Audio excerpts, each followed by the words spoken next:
Hi Flosstube, how are ya? It's Jeannie again, and I am coming to you with a installment of Flosstube. It's been a little while since I have done a Flosstube video, and that's mostly because I haven't really been doing a ton of stitching. I've been doing a little bit, maybe a couple strings every couple of days, but just not a ton of stitching. I'm also a paper crafter, and I've been doing a lot of paper crafting. But despite all of that, I do have, I have a couple of FOs. I have one FFO, which is unusual for me.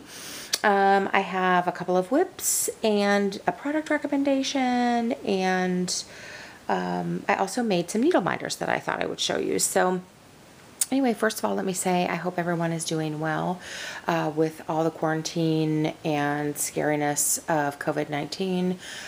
I am essential, so I know that sounds pretentious, doesn't it? But I'm a nurse. So I have been working and will continue to work. I'm actually an educator. I teach childbirth preparation and prenatal classes and run our prenatal programs at the hospital where I work, but I'm also a lactation educator, so I've mostly been on the floor helping moms with breastfeeding. So that's what I have been up to since all of our classes and things have been canceled. So I'm also volunteered to be in the pool of, just being able to go in and help wherever help is needed. So anyway, but I hope everybody's faring well. I hope you're hunkering down and doing a lot of crafting and stitching and hand washing and sanitizing. So anyway, so let me show you. First of all, I'll start with my WIPs. I have worked a little bit. I know you guys have seen the Nora Corbett mermaid. I've been working on her for a couple years now, but I did get some renewed interest in working on her, so I did get a little bit more. I think last time you saw her, I don't think I had worked very much on her, the bottom of her tail. I did manage to finish the side of the sash and got to working on her tail here. And then I did also, the one things I have bought, I haven't really been shopping, but one of the things that I did buy was some smaller beads, because I know I've told you guys this a million times, but I'm stitching this on a smaller count of fabric than what was called for. So the beads, I did buy the beads, but they're huge. They're going to be too big. So I had to find some smaller beads. So at my Beverly's, they have a good selection of like seed beads and glass beads and petite beads and stuff like that. So I found some smaller bugle beads, because she has bugle beads on her tail, and also some smaller beads that are about the right color that I think will be fine. I've never beaded before, you guys. I kept saying I was going to start a Mill Hill so I could practice beading, but I don't know. I think when I'm ready to bead her, I think I'm just going to go for it. So anyway, so that is one of my WIPs. And then my other WIP that I have been working on, I've been trying to do, I started the Blue Flower a Greyhound year, and I've been trying to do a Greyhound a month, which are some of my finishes that I'm going to show you. But one of them, I'm working on March, of course, right now. I did get a little bit of a later start on March, but I only started it probably maybe in the last week, but I have made a little bit of headway. So, and as you can see, this is huge, a big, huge piece with all the with monthly Greyhounds on it, and I decided I am doing them individually. So I am just doing the outside border, which is the call for, and really for March is so cute. Let me show it to you. I'm not very far in it, but it's a red Greyhound and in a raincoat. So super cute. And Greyhounds often wear coats, if you didn't know, because their fur and their skin is so thin. And this one I am doing, it's with all the called for fancy floss and this is actually the called for linen. It is natural linen. And so when I've been trying linen again,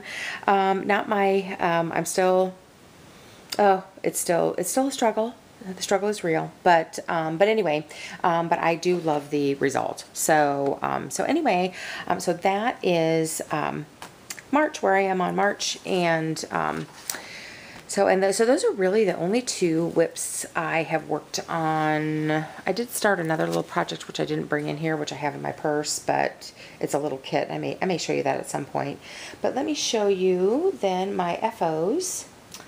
And so here is January.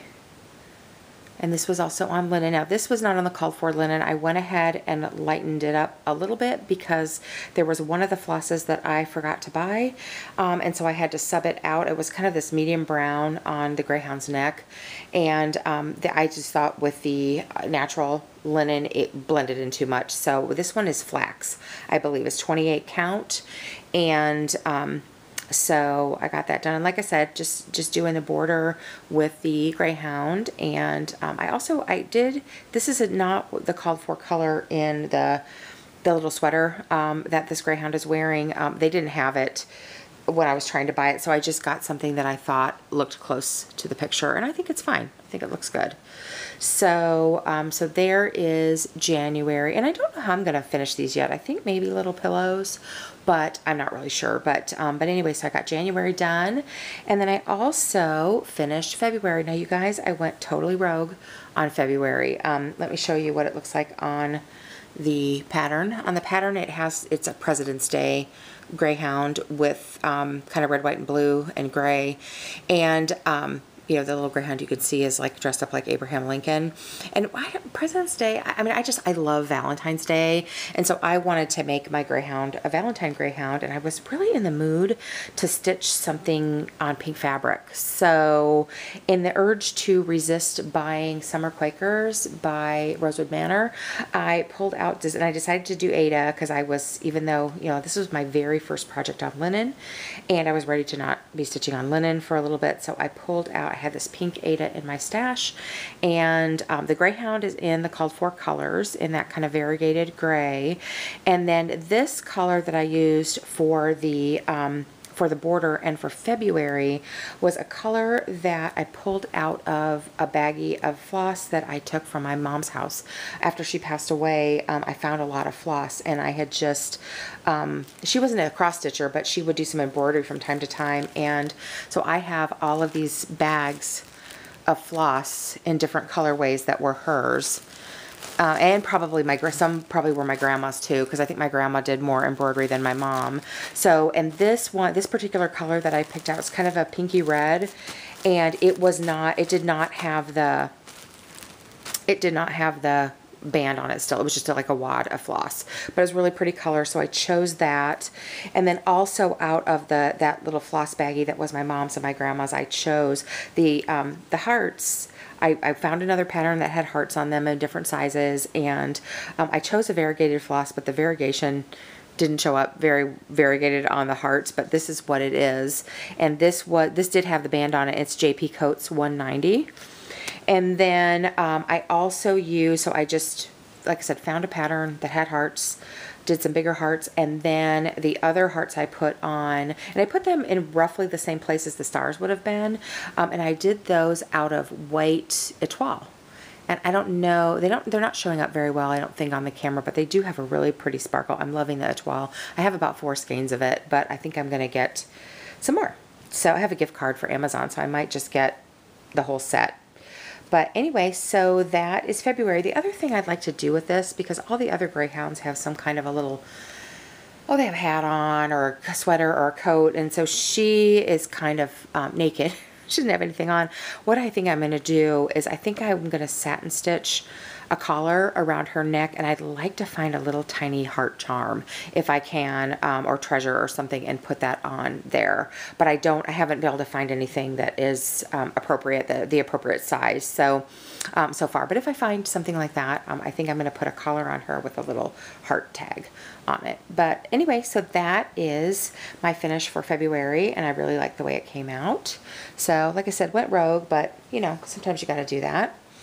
Then let me show you, oh, here's the etoile floss, and then I don't know why I have this pulled. I think this is what I used for her eyes and nose. So anyway, and then let me show you the needle minders that I made. And I just have these on like a Project Life card, like it's a little cardboard card. But these little hearts, these little kind of galvanized hearts I found at an antique shop, and they were 50 cents a piece. There were 3 different colors, and they were 50 cents a piece, and they're just this flat, real thin, flat metal. And I thought, oh my gosh, those will make really pretty needle minders. So I had bought some magnets a while back. So even though the magnets would just stick to the metal, I did go ahead and give them a little dab of, oops, sorry, above the camera, a little dab of E6000 just to make sure that they would stay on. But like I said, the magnets do stick just to the hearts. But anyway, but I thought those were really, really cute. And so I made those just, and I think I'm probably going to send one to my sister who cross stitches, at least one. And I'm gonna make a few more, I think, out of some of the scrapbook flare that I have. But I just thought those turned out really cute. So there's this black metal one's kind of chalkboard, this kind of rusty one, and then this kind of gunmetal gray. I thought those turned out cute. So I got those, and then let me show you my FFO. You guys, I'm really kind of proud of it because I've never really FFO'd anything before. Well, I mean, I've never made a bookmark, and this was a little artiste kit from Hobby Lobby that I stitched a while ago. I think I showed it in some of my early floss tubes, and this was one I was just doing at work because it fit in my purse. But when I was, my brother, actually, let me grab what he gave me for Christmas. I have it here in my book. He gave me this for Christmas, and he found it at a craft fair, and you can see whoever stitched this, she carried the thread all the way around, which I don't think I would have done between all those stars, but you know, it's fine, and it's cute, and I thought it was super sweet that he got it for me. So, and she had a piece of felt on the back, and so I thought I would try to finish it like this. So I cut it down to the appropriate size, and then I fringed 2 rows of the edges, and then I did do some fusible webbing. I decided to glue it, so I did some fusible webbing on the back of the cross stitch, and then I used some Fabri-Tac glue and I bought a little bit of a thicker felt, and I used some Fabri-Tac glue to glue that on there, and I think it's okay. So, and it's nice, and even though the interfacing that I used was not very thick, it's got a nice kind of thick weight to it.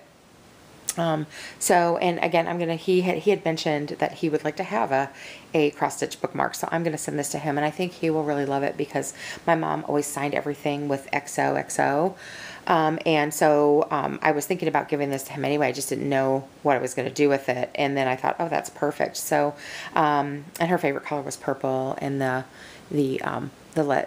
XOs, X's and O's are in purple. So I am going to give that to him with his birthday box. He was supposed to be coming out here, and then for work, and of course all his work, he works for university, and all his work trips got canceled. So I'm going to have to mail it to him. But anyway, but I'm really pleased at how it came out, and I was really glad the glue didn't show through. I was afraid it might, but it doesn't at all. So anyway, so there's that. And then you guys, my product review, I just want to, if I haven't mentioned this before, I wanted to say, if you have never tried Mary Ellen's Best Press to get creases out of cross stitch fabric, you guys, this is like a miracle. I mean, it works so well. And this project had a crease line that I'd ironed this thing several times and could not get the crease line out. And I thought, I'm going to go ahead and try that Best Press spray starch, and by gosh, I sprayed some of this on it. I did it on the back side on a towel, ran the iron over once, and that line is gone. So, and this is a stiff Aida, I mean a cheapo